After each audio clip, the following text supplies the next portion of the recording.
दोस्तों नमस्कार, जय हिंद। एक बार फिर से आपका क्रांतिकारी अड्डे में स्वागत है। और जैसा कि आप जानते हैं कि लगातार हम आपको कानपुर के ऐसे लोगों से मिलवाते हैं जो कि कहीं ना कहीं समाज के लिए प्रेरणा का कार्य करने में लगे हैं।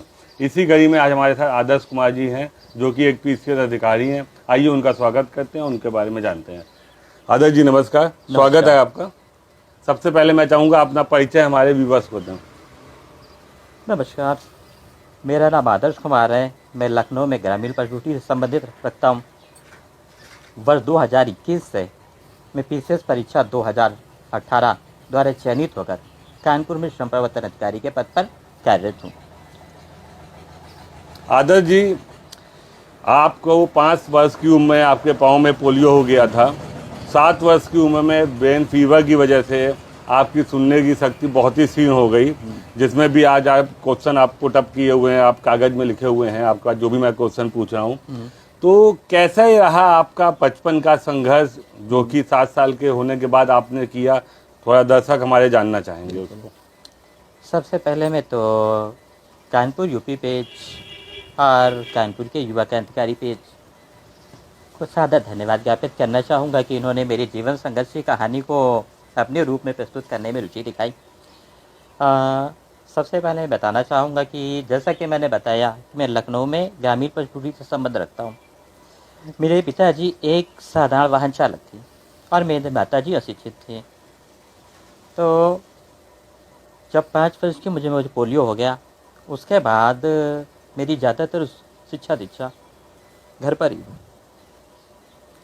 मेरे एक स्कूल में नाम निखारा दिया गया जो मेरे घर से कम 2 या 3 किलोमीटर दूर था, जहाँ पर मैं पैदल आता और जाता था। उसके बाद जब मैं कक्षा 6 में अध्ययनरत था तो मैं मस्तिष्क ज्वर का शिकार हो गया, जिसके कारण मेरे सुनने की क्षमता बेहद कम हो गई। इस कारण क्लास में क्या पढ़ाया जा रहा है ये मैं बिल्कुल नहीं सुन पाता था। इसके लिए मेरे टीचर्स ने मेरा काफ़ी सपोर्ट किया। उन्होंने मुझे इस क्लास में सबसे आगे बैठाना शुरू किया।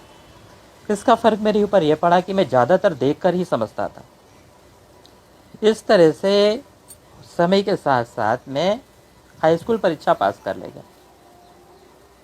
उसके बाद स्व अध्ययन के द्वारा ही मैंने कानपुर में बीकॉम परीक्षा के लिए CSJM यूनिवर्सिटी कानपुर में मेरा फॉर्म डलवा दिया गया, यानी कि प्राइवेट। तो मैंने इसको नेगेटिव नहीं लिया।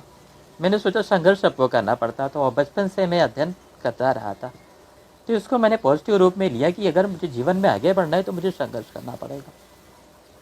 तो इस तरह से धीरे धीरे मेरी ज़्यादातर जो पढ़ाई लिखाई होती है वो स्व अध्ययन के द्वारा ही।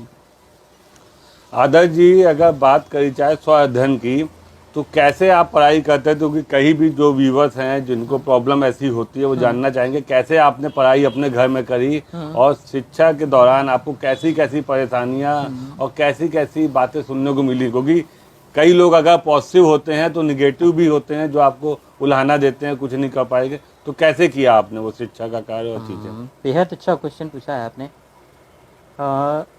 जब बीकॉम परीक्षा मैंने पास कर ली तो मेरे सामने ये था कि मुझे समझ में नहीं आ रहा था कि मैं क्या करूँगा। बट मेरे अंदर हमेशा ये लालसा रहती थी, मैं हाई अचीवर था। मुझे कुछ करना है, ये साबित करना है कि मैं दूसरों से अपने आप को अलग साबित करूं। बट ये होता था कि मुझे क्लास में कुछ भी सुनाई नहीं पड़ता था। कोई भी कोचिंग मेरे लिए लाभदायक नहीं थी। अगर मैं वहाँ बैठ जाता तो उन 100 बच्चों की भीड़ में मैं खो गया हूँ।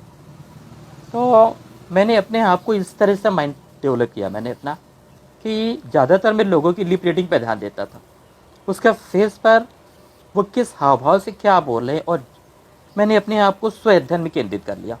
यानी कि बुक्स जो भी होती है अच्छी, मैं उसे ले आता था घर पे, जितना ज़्यादा अधिक से अधिक मैं उसको पढ़ सकता था, अपना ज्ञान बढ़ा सकता था, मैं बढ़ाता गया। इसका लाभ भी मुझे मिला।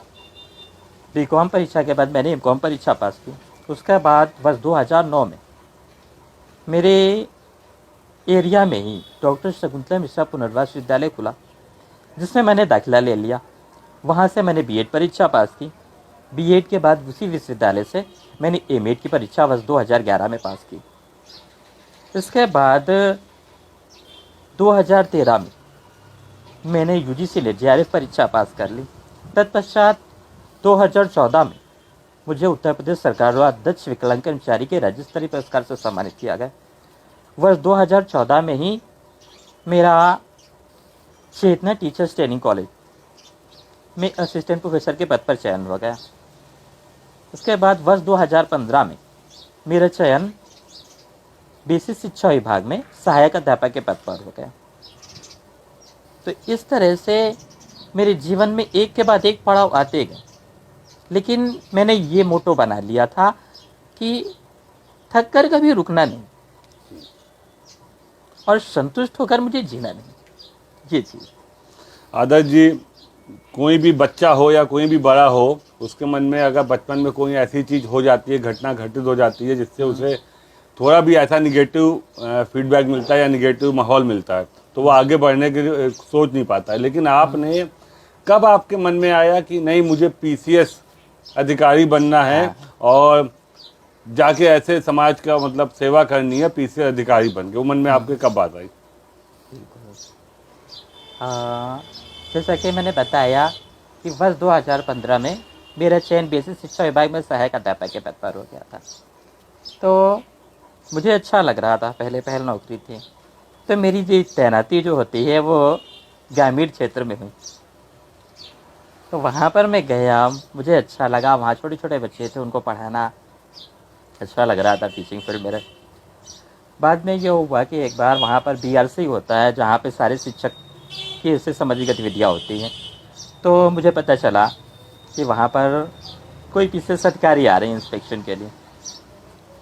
तो जैसा कि मैंने आपको बताया कि मैं बचपन से जिज्ञासु बहुत रहा हूँ। अगर मैं नहीं सुन पा रहा तो मैं लिखकर पूछ लेता था कि हाँ मुझे बताइए ये क्यों है।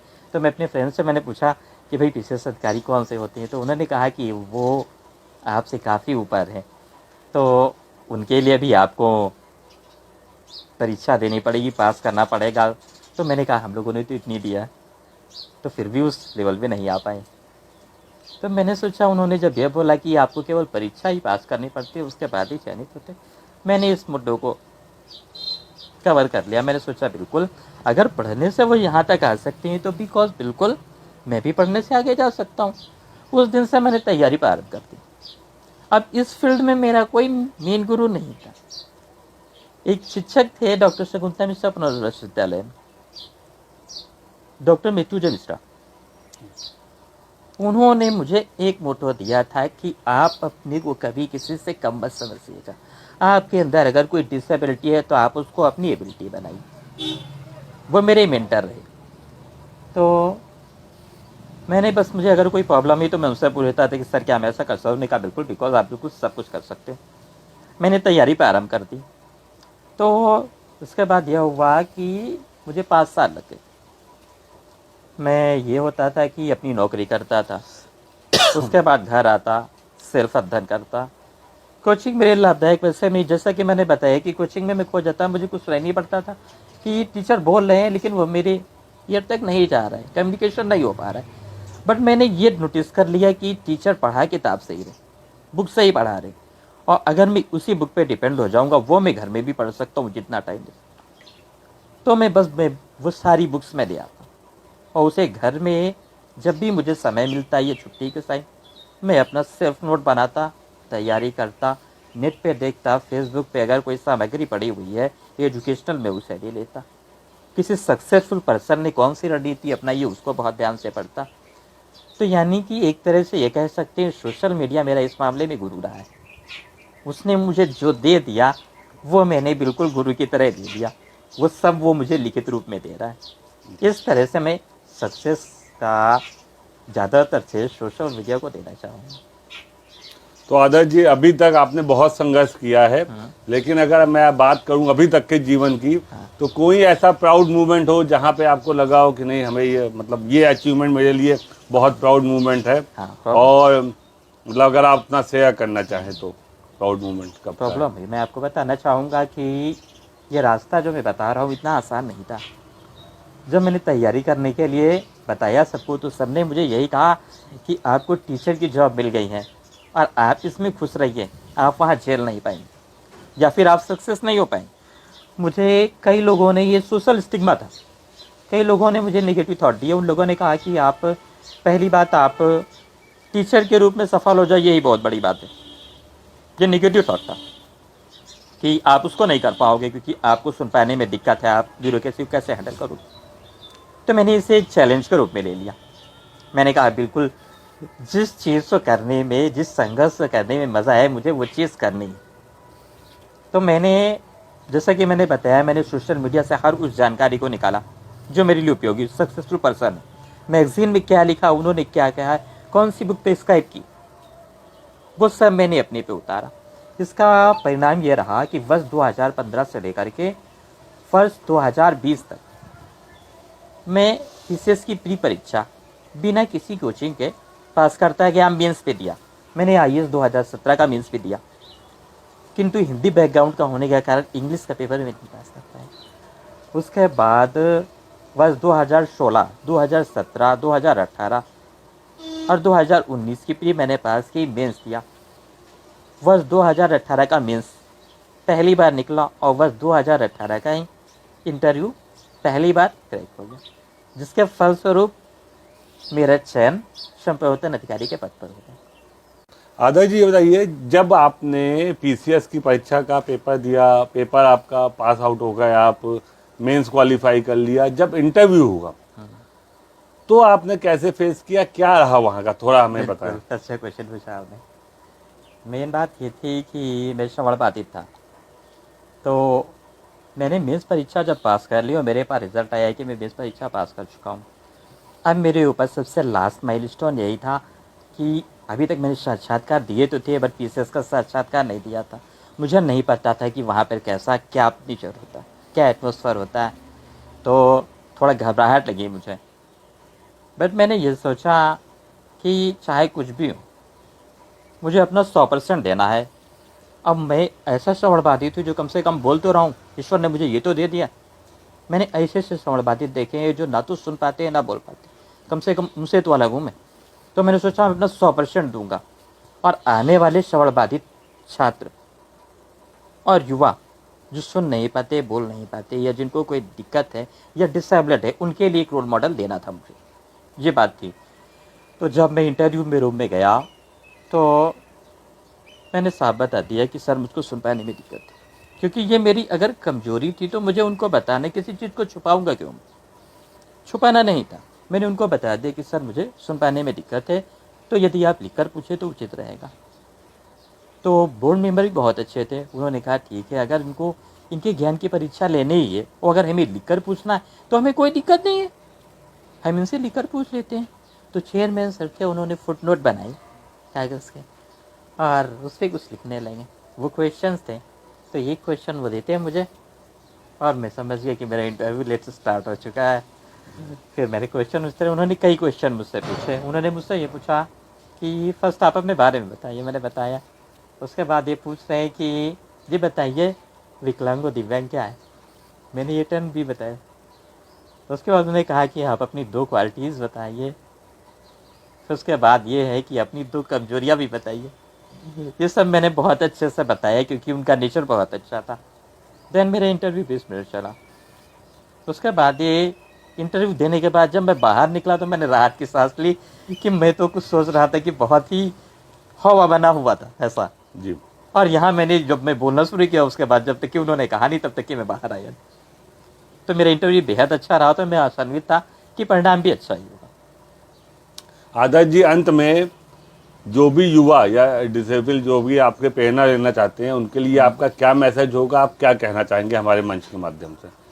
हम सबसे पहले तो पीसीएस बनने का मेन उद्देश्य था कि अपने माता पिता को गौरव देना, समाज को, विकलांगों और युवा पीढ़ी के सामने एक उदाहरण प्रस्तुत करना। जैसे कि मैं लखनऊ में जिस ग्रामीण प्रभुति से संबंधित रखता हूँ, तो मैं अपनी एरिया का पहला पीसीएस अधिकारी बना हूँ, तो उन सब के लिए मैं एक रोल मॉडल बन चुका हूँ। और विकलांगता के क्षेत्र में मैं तो वर्ष 2010 से ही कार्यरत हूँ, तो मेरा जुड़ा उन सब से है। तो इस समय वो सब भी मुझसे सीख लेते हैं, वो मुझसे तरह तरह से क्वेश्चन पूछते हैं कि सर हम कैसे बन सकते हैं, कैसे आगे बढ़ सकते हैं, तो मैं उनका मेंटर बन जाता हूँ, अच्छा लगता है मुझे। तो पहली बात तो ये थी कि मेरे पिताजी क्योंकि सरकारी वाहन चालक थे, तो मुझे अपने माता और पिता को गौरव देना था, क्योंकि मैंने बताया मेरी माता जी शिक्षित थी। तो इस दुनिया में मेरी सबसे बड़ी गुरु मेरे माता पिता ही थे, जिन्होंने कभी मुझे हौसला नहीं हारने दिया।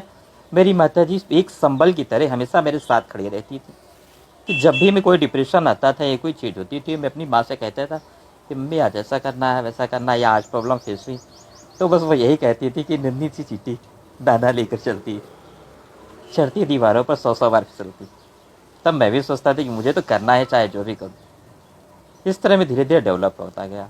तो आने वाली युवा पीढ़ी और विकलांगों के लिए मेरा मेन संदेश यही होगा कि वो छोटी छोटी असफलताओं से निराश ना हो।